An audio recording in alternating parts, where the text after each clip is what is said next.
Yang diberkati oleh Tuhan Yesus. Hari ini saya ingin membagi beberapa hal yang paling penting bagi kita.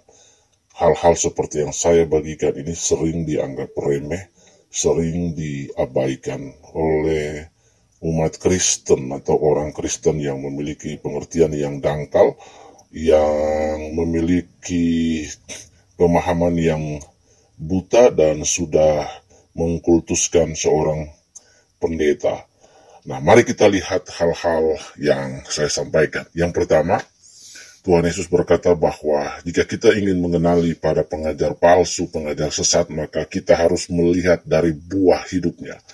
Yang kedua, teladan dari jemaat di Tesalonika. Firman Tuhan berkata bahwa ujilah segala sesuatu dan peganglah yang baik. Dan yang ketiga, kita belajar dari Kisah Rasul pasal yang ke-17 ayat yang ke-10, belajar dari teladan jemaat di Berea, bagaimana mereka menguji pengajaran seorang Rasul Paulus, seorang Rasul yang menulis banyak surat penggembalaan dalam kitab Kisah Para Rasul, tetapi toh dia juga diuji pengajarannya. Nah, mari yang ingin saya ajarkan bagi kita. Hari ini kemajuan digital, teknologi, sehingga pengajaran-pengajaran dengan mudah dapat diseberangkan melalui video-video singkat, melalui video-video singkat di YouTube, di Facebook, Instagram, dan TikTok.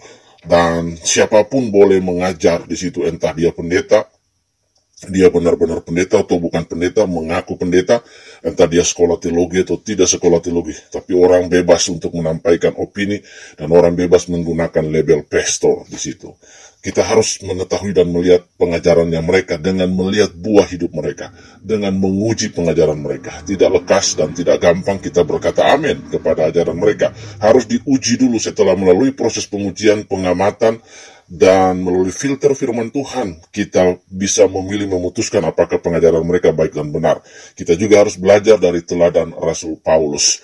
Karena hari-hari ini kita lihat ada banyak penipu yang bertopeng, menggunakan label pastor dan mengajar dan berfoto, menipu banyak orang, menyeret banyak followers, tapi kita lihat akhirnya mereka jatuh dalam dosa. Kita tidak tahu buah hidup mereka.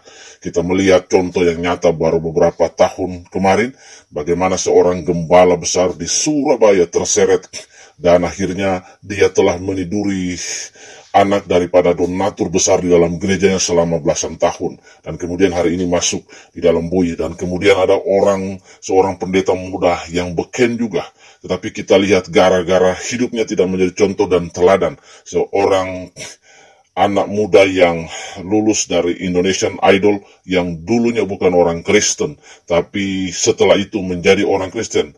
Dia adalah seorang Muslim dan kemudian menjadi seorang Kristen.